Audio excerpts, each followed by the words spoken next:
ফেসবুকে content monetization পাওয়ার জন্য নতুন 4টা নিয়ম মানতে হবে সবাইকে। এই 4টা নিয়মের যে কোনো একটা নিয়ম যদি কেউ ভঙ্গ করে, সেক্ষেত্রে কিন্তু তার যে কন্টেন্ট মনিটাইজেশনটা সেটা কিন্তু পাবে না। সেই সাথে এখানে তার যে ফেসবুক পেজ কিংবা প্রোফাইলটি সেটা কিন্তু সাথে সাথে ডাউন করে দেওয়া হবে। এই মারাত্মক এই যে ভুলগুলি বা ইফেক্টিভ বিষয়গুলির মধ্যে আমরা আজকে এই ভিডিওতে কথাবার্তা বলবো, যে বিষয়গুলি যারা আসলে স্পেশালি ফেসবুকে কাজ করে থাকে তাদের জন্য অনেকটাই ভাইটাল। তো আমরা দেরি করবো না, চলে যাবো মূল ভিডিওতে। তার আগে ছোট্ট একটি রিকোয়েস্ট করবো, এখন যারা চ্যানেল নতুন, চ্যানেলটিকে সাবস্ক্রাইব করুন। প্রতিনিয়ত এরকম হেল্পফুল কন্টেন্টগুলোকে পাওয়ার জন্য অবশ্যই চ্যানেলটিকে সাবস্ক্রাইব করে রাখুন। ওকে, তো প্রথমত আমরা যে বিষয়টি এখানে নিয়ে আসতেছি, ফেসবুকের একদম কমনলি এমনকি স্ট্রিক্ট সহকারে দেখাতে, সেটা হচ্ছে রিউজড এমনকি কপিরাইটেড কন্টেন্ট। ফেসবুকে অলরেডি যে কন্টেন্টগুলো রয়েছে সেই কন্টেন্টগুলি তুলে এনে আপনার ফেসবুক পেজ কিংবা প্রোফাইলে যদি আপনি পুনরায় ইউজ করেন, সেতে কিন্তু রিউজের আন্ডারে চলে আসবে।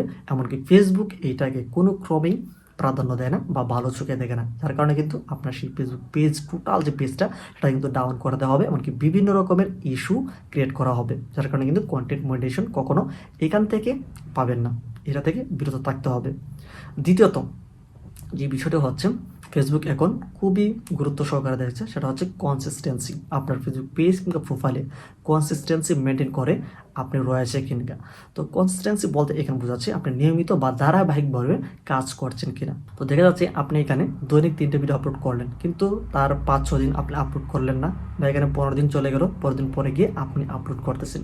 তো এটা আসলে ফেসবুক খুবই গুরুত্ব সহকারে দেখে থাকে। এবার আসলে কনসিস্টেন্সি মেনটেন না করার কারণে অনেকের পেজ কিন্তু গ্রো করে না বা রিচ করে না। এটা হচ্ছে মূল কারণ। এই বিষয়গুলিকে যারা মানবে বা এখানে কনসিস্টেন্সি মেনটেন করে যাদের পেজে কাজ করবে, তারা কিন্তু যে কন্টেন্ট মনিটাইজেশনের সেটা কিন্তু পেয়ে যাবেন। এছাড়া কিন্তু অনেক ধরনের ইনফরমেশন রয়েছে, যে বিষয়গুলি আমরা পরবর্তী ভিডিওতে আমরা আরও ইন ডিটেলে জানানোর চেষ্টা করব এক একটা টপিকের উপরে। ওকে, তারপরে 3 নম্বরে ফেসবুক যে গুরুত্ব সহকারে যে বিষয়টি দেখছে সেটা হচ্ছে এনগেজমেন্ট। অর্থাৎ অনেক অডিয়েন্স কিন্তু লাইক কমেন্ট করা থাকে, কোনো একটা বিষয় জানার থাকে বা কোনো একটি বিষয় জানার জন্য তারা কিন্তু মেসেজিংয়ের মাধ্যমে তারা কিন্তু কানেক্ট হতে চায়। তো দেখা যাচ্ছে সেই ক্রিয়েটার বিভিন্ন কারণে কিন্তু সময় দিতে পারছে না বা রিপ্লাই করতে পারতেছে না, বা মেসেজিংয়ের যে রিপ্লাই দিবে সেটা কিন্তু তারা পারতেছে না। এই যে একটা কমন ইস্যু, এই বিষয়টিকে অবশ্যই মানতে হবে।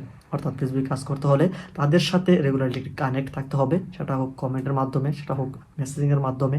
অবশ্যই এখানে যারা কমেন্ট করে অবশ্যই ইনস্ট্যান্ট একটা নির্ধারিত সময়ের ভিতরে তাদেরকে রেসপন্স করতে হবে। আর ফেসবুক এই বিষয়টিকে এখন একটা ইস্যু হিসেবে নিয়েছে। যারা আসলে এরকম না করবে, যাদের রিপ্লাই যারা আসলে সঠিকভাবে না দিতে পারবে বা মেসেজিংয়ের রিপ্লাই না দিবে, বা অনেক ধরনের অনেক ধরনের অ্যাক্টিভিটিস রয়েছে, যে বিষয়গুলি ওনাটা কিন্তু সচল রাখতে হবে।